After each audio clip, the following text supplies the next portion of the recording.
सबसे पहले आप सभी को जय भीम, नमो बुद्धाय। उम्मीद करते हैं, आशा करते हैं आप सब लोग भी ठीक होंगे। गर्मी भी ठीक ही है। हाँ, तो आप सबको एक बात बताना है कि मैं आप सभी के लिए बेवफाई डांस लेके आया हूँ। रोए वाला दिल खाली टूटल आप, इस गाने पे डांस किया हूँ, बेवफाई गाने पे। ये गाना भी आप सभी को ठीक लगेगा, डांस वीडियो भी आप सभी को ठीक लगेगी। आप सब लोग अगर नए हैं तो मेरे चैनल को सब्सक्राइब करें, बेल आइकन को भी दबा दें। सुलंदर राज के नाम से मेरा डांस चैनल है। आप लोग सब लोग प्यार दुलार अपना बनाएं। मेरे डांस पे ज़्यादा ज़्यादा शेयर करें, ज़्यादा ज़्यादा कमेंट भी करें। आप सब लोग को कहता हूँ कमेंट करने के लिए, आप सब लोग भी कमेंट नहीं करते। कमेंट करो ताकि मुझको भी आइडिया लगे कि हाँ, मेरे वीडियो कौन कौन पसंद करता है। लाइक भी करें डांस को, बेवफाई डांस को। चलिए आप सबको मैं अपने डांस वीडियो शुरू करके दिखाता हूँ स्माइल के साथ में। तब तक आप सब देखें डांस।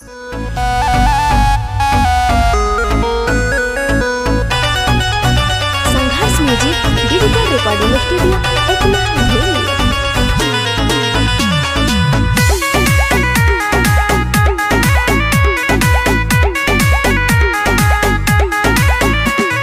लगी नहीं मनवा निकल जाला जानवा, साथ सुना छूटले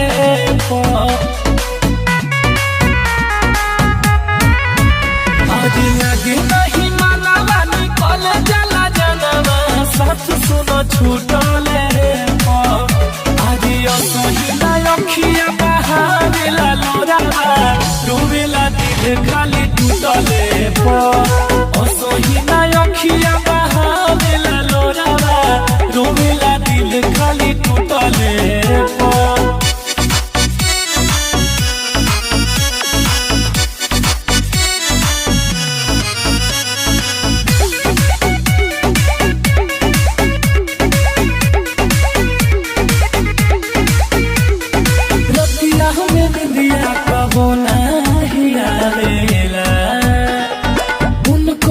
याद जब होके सतावेला, छीन लेला चाहे ना हो सगरी, फूट जाला प्यार के जे गोगरी। फिर लेला मुहे मुहे चाहे जे हमके, किस्मत फूटले आदियो सही ना अखिया बहावेला लोरावा, डूबेला दिल खाली टूटले असही ना अखिया बहावेला लोरावा, डूबेला दिल खाली टूटले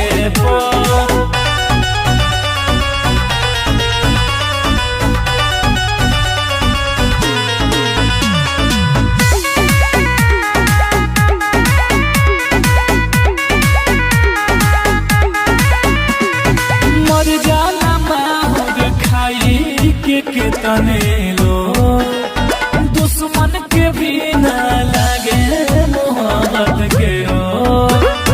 प्यार में मिलेला खाली दागा, छोड़ देली सहू के सागा। आज मिथिल से राहत मनीष विकास हो, कभी के रूठले सही ना अखिया बहावेला लोरावा, डूबेला दिल खाली टूटले असही ना अखिया बहावेला लोरावा, डूबेला दिल खाली टूटले। तो उम्मीद करते हैं आप सभी को मेरी बेवफाई डांस वीडियो अच्छी लगी होगी, बहुत सुंदर लगी होगी। आप सब लोग बहुत प्यार दुलार दिए होंगे मेरे डांस को, बेवफाई डांस को, गाने को भी, रोवेला दिल खाली टूटल आप। तो आप सभी के लिए ऐसे ही मैं तड़कती की भड़कती बेवफाई डांस वीडियो लाता रहूँगा। तो आप सब लोग मेरे चैनल को सब्सक्राइब भी कर दें, नोटिफिकेशन भी दबा दें, ताकि मेरी डांस वीडियो जब मैं अपलोड करूँ सबसे पहले आप सभी को मिलती रहे। तो चलिए इसी के लिए तब तक आप लोग प्यार दुलार बनाएं। तो तब तक मैं दूसरी नेक्स्ट वीडियो में किसी अच्छी वीडियो के साथ में फिर मिलूँगा। जय भीम, जय भारत। नमो बुद्धाय।